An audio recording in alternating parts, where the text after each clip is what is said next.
Greetings from Mombasa County, County 001. My name is Johnny Kalisamele from the Kenya Broadcasting Corporation.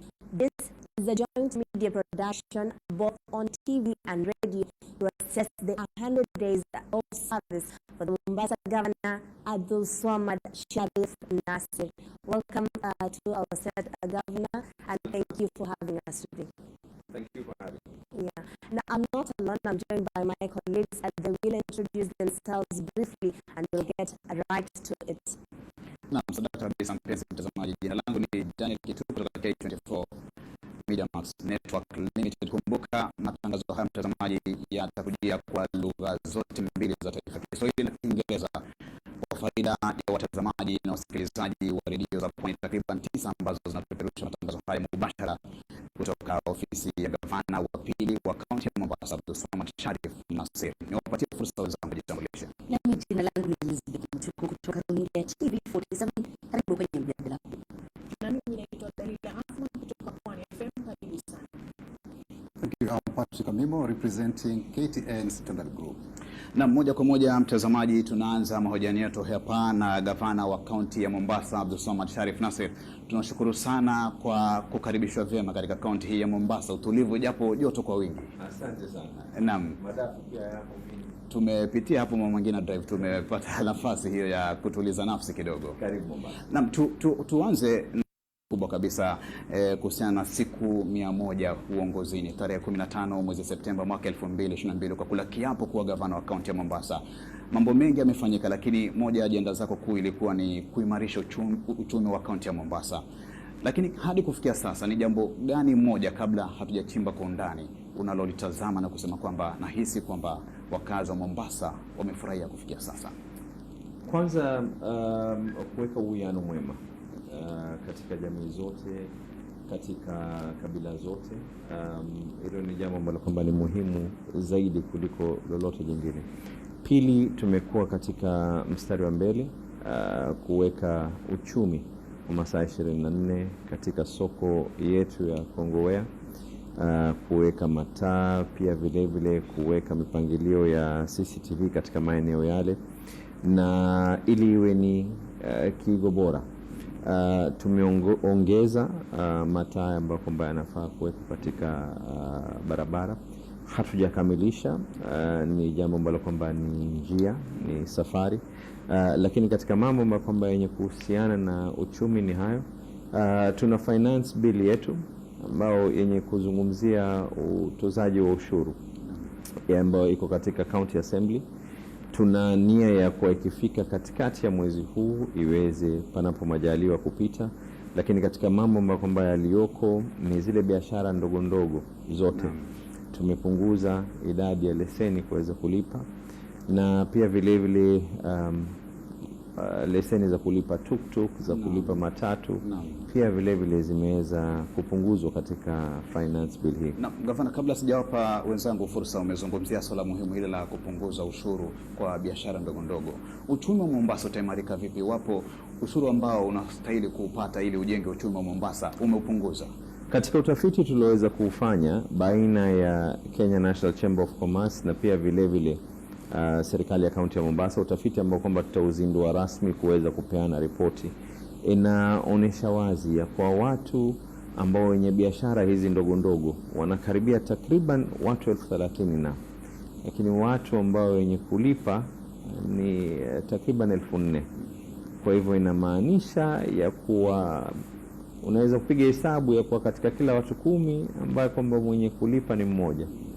Ya nini kuweza kuweka njia ya watu kuanza kutafuta kutoa rushwa, kwa sababu mtu ikiwa hawezi kulipa hawezi kulipa. La kubwa atakalofanya ni kuanza kutoa rushwa. Ni afadhali pawe na idadi ndogo ambao kwamba itakuwa kila mmoja ana usawa kuweza kulipa. Let's dwell on the issue of revenue. You will agree with me, you will have to raise revenue for you to keep you afloat for the next 5 years. Now, you've mentioned about the just concluded public participation in the county assembly on the proposed finance bill. One of the key issue is tax levies introduced for port-related business. Now, this, if these proposals go through, it will mean that the county government will reap so much harvest.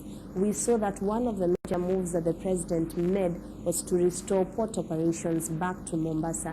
Was this part of the goodies that the president offered, or is just an incentive or a good way for you to make sure that your basket remains full? The port of Mombasa is good because of business for Mombasa, but at the same time, it's a strain on our infrastructure. The lorries that are passing there, the level of social strain that it causes when you have any port city in the world is bound to have some level of vices here and there.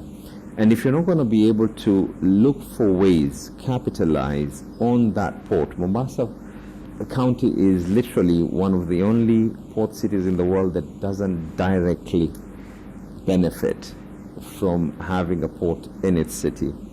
And the introduction that we put into place, by the way, we did 31 public participations, 31 out of the precincts of the Office of the Governor. The participations that I engaged stakeholders are close to 19 as an individual, together with the finance team from the county government. And every single person has been very positive and has taken it very in an excellent manner. I wouldn't call it that we're going to be reaping massive, because what we intend to charge is something that will not cause a strain on Mombasa being a preferred port city. We have recently had an engagement with the ministry officials, considering that everyone who's a stakeholder has supported this idea. We are now trying to tie it up with the ministry level to see how we can be able to engage for mutual growth. Mombasa as well has to grow. It doesn't make much sense to have a port and then we've got problems of drainages, we've got problems of children who are getting addicted into drug abuse. We need to be able to do something. One other aspect that you're trying to tax, if the proposed bill goes through, is the Miran Mogoka business. This has elicited a lot of emotion, especially from your Facebook account. Everybody is worried. Your predecessor scrapped off those taxes, but you're reintroducing them. Will this add to your basket, and will it affect your relations with the business Every community? single administration has different ways of operating. The previous administration had its own reasons, not just this. There are very many other issues that they were able to do positive enough. But this particular administration we've even gone ahead and said that the income that is going to be coming in from the Miran shops, because we've got even the traders themselves who are in my office are in agreement, and they actually left being in agreement with me. We've got people, young people. We can't have Miran shops or bars and whatever it is outside schools. We don't mind whoever wants to chew, whoever wants to do anything else, but let's have some limitations. And secondly, we've even gone ahead and say that money is going to be ring-fenced. Ring-fence it the same way for liquor licensing, ring-fence it for purposes of education and purposes of rehabilitation. We've got people right now, and I mean, it's a vice. Mogoka is something that is easily available. And we're hoping that these kind of licensings will now be able not to do anything else, but to give the traders and those who are in the industry as well to realize that self-regulation is very, very vital and key. What's your target as you finish? Because I'm sure the national government has its own target. We are not privy of what the county is earning right now, but what are your targets in the next four years of administration? What we are doing right now is we're signing up an MOU with the Kenya National Bureau of Statistics to actually map out all levels of revenue streams. That means if it is land rates, we're even in discussion. Some of the things that we're discussing with national government is to map out and to digitalize the land database in Mombasa. FAO have been grateful enough. The engagement that I had with them is that they're also willing to come on board. So once we've been able to do this, then there's sectional properties as well.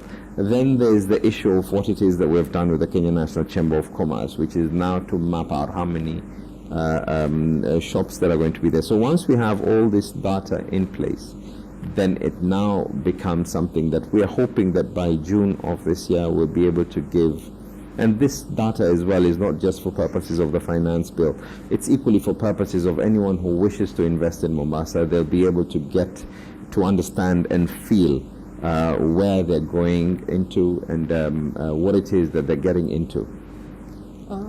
Mheshimiwa Gavana, utalii ndio uti wa mgongo wa kaunti ya Mombasa, na hivi karibuni tumekuona kukutana na wadau wa sekta mbalimbali katika juhudi za kuimarisha utalii. Mpaka sasa hivi labda una mipango gani kuhakikisha kwamba umeimarisha utalii wa Mombasa? Utalii katika hesabu ya mwisho iliyofanywa na Kenya National Bureau of Statistics ni kwa utalii inatupatia 4% peke yake, 4% ya uchumi wetu. Kwa hivyo inamaanisha ya kuwa ni njia mwafaka zaidi kuweza kupata zaidi. Ukisikia kilio ambacho kwamba kimekuwa kwa muda wa miaka, serikali ya kaunti iliyopita, hata sisi pia tumekuwa katika mstari wa mbele kuweza kulisukuma hili jambo ya kwa hewa zetu, anga zetu ziwe wazi.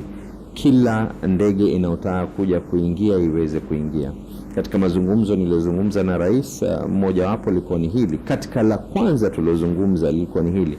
Nenda nchi jirani hapa Tanzania, Zanzibar ina ndege takriban 8 kutoka nje ambazo kwamba zinaingia kwa kila siku moja. Mahoteli yameweza kujaa.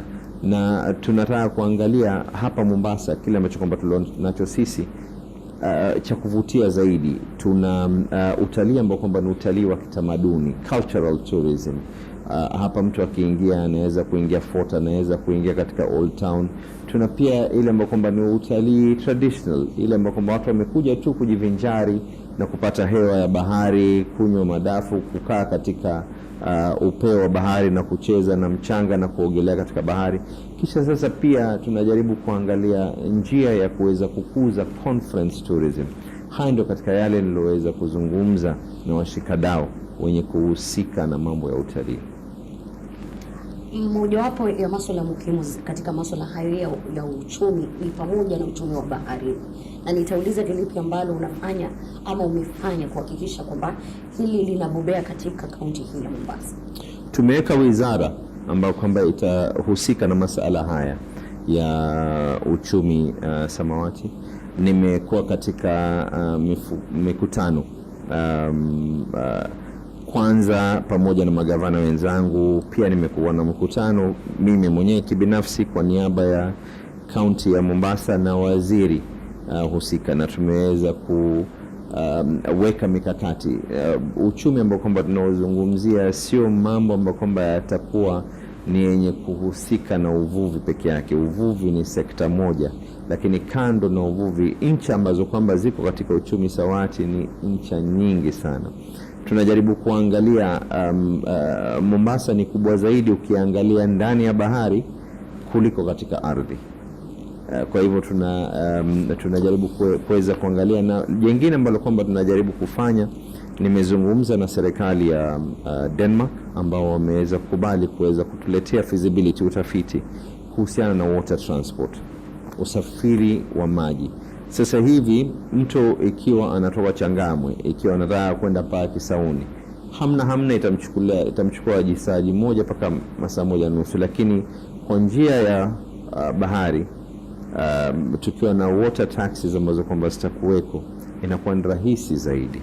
Na serikali ya Denmark wamekubali kuweza kuleta ule utafiti ambao utafiti ule sasa kazi yetu kama serikali ya county ni kuweza kuangalia hapa tutaweza kuweka landing na hapa na hapa na hapa, kisha kila mmoja ambaye kwamba ni mweka hazina anakuja. Muhimu zaidi tuwe na usalama, tuwe na njia ambayo kwamba utakuwa ni usalama ndani ya yale maji na pia katika ule ufuo. Katika swala tofauti, ninajua umeanzisha uchunguzi ambao ukaguzi kuhusiana na wale ambao ni wafanyikazi katika serikali ya kaunti ya Mombasa. ni kipi kilikupa msukumo wa kuweza kufanya hili, na je, unatarajia kwamba utakuwepo na wafanyakazi hewa katika kaunti ya Mombasa? Niliuliza swali hili nikaambiwa neno sahihi ni wafanyakazi gusi, nadhani kitu kama hivi. Kwanza nilipokuwa nikifanya kampeni zangu, watu wa Mombasa walikuwa wanalia ya kuwa Mombasa haina sura ya Kenya. Hapa huu ni mji, mimi nimebarikiwa katika magavana wote, nimebarikiwa ya kuwa huu ni mji ambao makabila yote yako, dini zote ziko. So kwanza tukasema ya kuwa lazima tuweze kufanya ile tunaita human resource audit, kuweza kuangalia tuna watu wangapi kwanza. Pili, baada ya kujua watu wangapi, ni lazima tuweze kujua, je, tumepitisha mipaka yetu ya kikatiba kuangalia ya kwa kila mmoja ana nafasi katika Mombasa. Jinsia, tuna wanawake ambao kwamba wenye kutosha ama wanaume wenye kutosha kikatiba na pia kilingana na masala ya kisheria. Tatu, si hivyo tu, je, ikiwa mtu amesomea amebobea katika mambo ya utangazaji, je, ni sawa kumchukua yule mtu umpeleke katika sehemu ya ardhi? Ama mtu ambaye kwamba amesomea na amebobea katika mambo ya finance umchukue uweze kumpeleka katika sekta nyingine? So haya yatakuwa ni yote kwa pamoja. Na nimekuwa mbunge, nimefanya kazi pamoja na nyinyi nikiwa niko bunge. Hata mimi nilipokuwa niko mbunge, biometric zangu zilichukuliwa. Nilikuwa nikiingia bungeni, mpaka wajukuu wangu watakuwa wanapata rekodi zangu ya kwa kweli kwa mtu alikuwa ni na nia yangu zaidi. Mtu anayefanya kazi katika kaunti ya Mombasa atakuwa anachukuliwa ya kwa huyu kweli ni mtu ambaye kwamba ni muungwana. Si muungwana ya kwa kwanza mishahara atakuwa wakati ule unaofaa, medical cover yake iwe ni hali ya juu. Mtu ambaye kwamba anaweza kwenda katika duka fulani, pia tuangalie njia ya kuweza kutoa loyalty card na discount cards kwa wafanyakazi wetu, lakini pia wakati ule kazi ifanye. Yes, just looking at it, you're looking at 100 days in your office and the cabinet constitution. Already there are delays from September 15th when you are sworn into office. We saw you put up a task force, a team to competitively hire these officers, 10 cabinet ministers and at least 16 chief officers. But to date, from November to date, there's no cabinet, there are no chief officers. Is it that the political forces out there could be so strong that you cannot be able to? Not at all. I want to make this very, very clear. I want to make this clear in this sense. One, it is wrong to say that we don't have CECs, because we do have CECs. Just the fact that it is not my pen that appointed them does not mean that I fired them. And it does not mean that we don't have chief officers. That means that just because it was not my pen that hired them does not mean that they're not there. We have CCs. I've held cabinet meetings already. I've met with the chief officers. And I'll tell you one, the same way it can be said that other counties have been able to get their CCs. Why hasn't Mombasa? The same way. Why has Mombasa taken the lead of saying that, you know what, there could be people out there who will be able to assist us in running this county that I'm not aware of? And I'm glad that I did this, because I've been seeing those who have been shortlisted, and I'm impressed with the kind of resume that I've been able to see. Are there people who can drive your vision? Because the delays, you have a vision, and you have 5 years to deliver your vision. Then you should have at least your government in place to ensure that whatever you had said you are going to achieve for Mombasa residents in 5 years' time, you are up and running. First and foremost, whether these people have the capacity, yes, they have the capacity. Whether they have the zeal, yes, they do have the zeal. The only thing that I also need to balance out is, one, do they line up to the agenda and our manifesto and our upcoming CIDP for purposes of that? That is very, very vital as well. But we will be getting this, and I want to assure you that it's not that the issues of Mombasa have not been moving. Things have been moving. We've been able to come up with a finance bill. We already there's so much that we have been able to do, and we're working with a team that is existing. I believe in continuity. I am a firm believer in continuity. I do not believe that government is run in such a manner that you come in and you unpluck every single thing. I believe that for the goodness of the people, there should be what is a smooth transition period. Na Mheshimiwa Gavana, tulipoanza ulizungumzia swala muhimu, swala la uwiano, ukasema ni moja wa mambo ambayo unahisi kwamba umefanikiwa kuhakikisha kwamba kaunti ya Mombasa ina uwiano mkubwa, na swala hili pia limeonekana katika ngazi ya kisiasa kwamba umewaleta karibu kabisa wabunge kutoka vyama tofauti, vile vile seneta na vile vile wakilishi wadi, lakini kubwa zaidi ni kwamba wakilishi wadi wengi kutoka kaunti ya Mombasa wanatoka chama cha ODM, na hili kidogo wengi watasema huenda ni mbinu pia ambayo inakufanya kuhisi kwamba umelindwa zaidi, kwamba ni vigumu kuwa na hoja kubanduliwa mamlakani. Umeweka karibu wao marafiki zako. Kwanza hata si masala ya kutolewa katika jambo lolote. Kutolewa ni kwa unafanya kosa ndio unatolewa, lakini zaidi utenda kazi. Zaidi ni utenda kazi. Leo nikiwa nataka kuwa na fikra fulani, ikiwa hausikizani na watu, wewe kila siku ni kupigana na watu, ni kuteta na watu, ni mnaanza siasa za mwaka 2027 kuanzia leo, mtafika wapi mbali? Mji unahitaji watu kuweza kushikana tuweze kuendesha kwa pamoja. Governor, I think back to Amino's question, sorry I'm going back.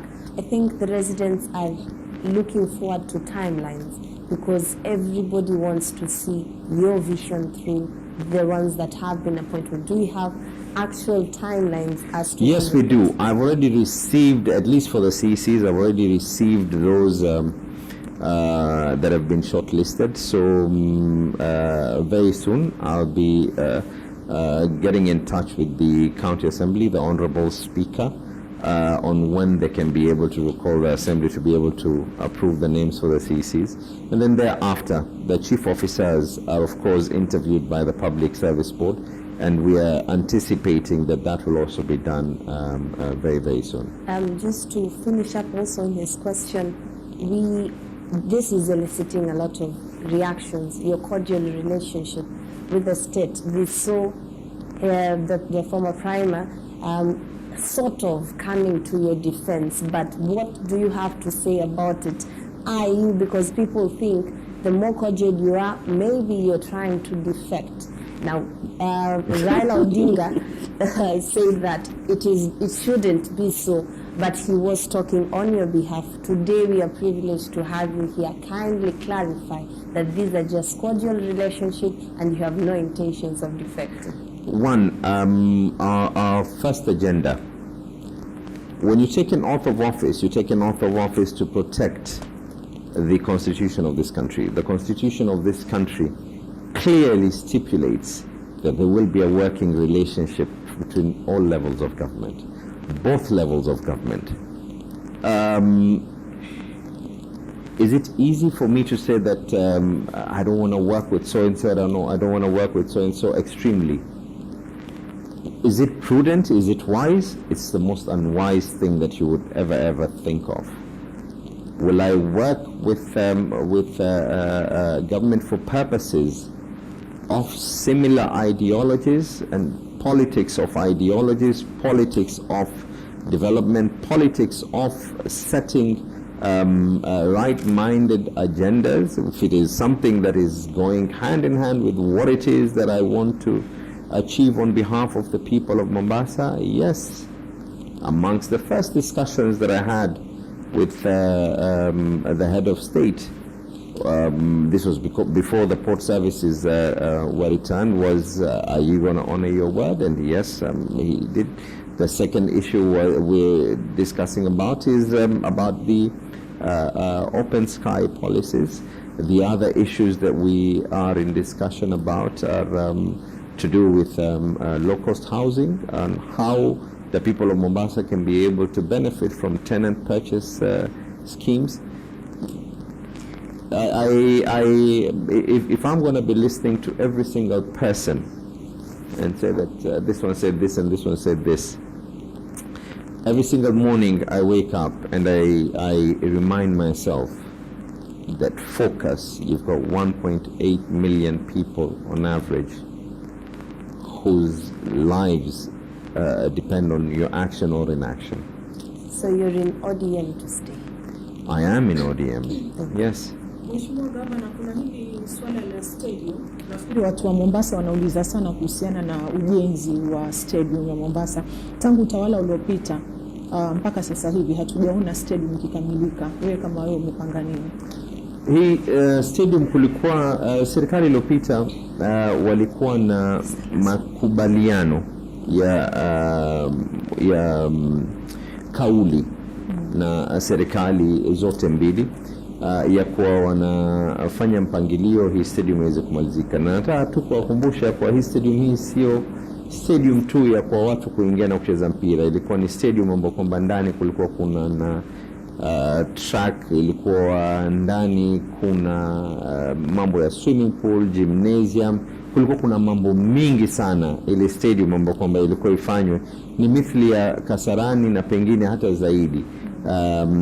Sitting capacity kwa sababu ya nafasi yake ni takriban watu 15,000, lakini zile facilities ambazo kwamba zilikuwa ziko pale ndani ni zaidi kuliko stadium hizi nyingine. So hayakuweza kumalizika, lakini sasa yamefika kwetu, ni lazima tutafute njia ya kuweza kuyamaliza.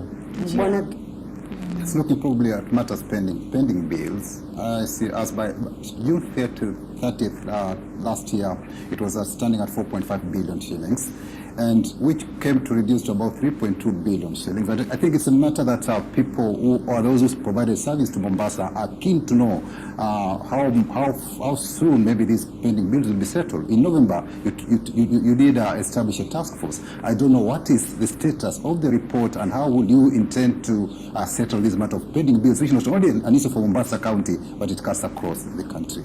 First and foremost, the issue of pending bills. These pending bills, are not even just the previous administration. These are pending bills that were from the municipal times as well, some of them. Some of these pending bills are bills that I don't want to talk about the services that were there, but about 3 years ago, when the former administration was in office, Treasury did do a letter to the Office of the Auditor General to assess the status of pending bills for all the county governments. And one of the directions that we will take, other than the fact that yes, there is a task force report, is we will also be looking at that particular report, because that is our constitutional office mandated to actually go through all this. One of the things that I'm going to try, I do not promise, I do not know how murky the waters will be ahead, but one of the things that I have insisted on every single person working within the county government is that if someone does a job or someone supplies, let that person be paid on a maximum of 90 days. If we don't have the money, we will not give you that business. Do not expect to be given business if we don't have the money.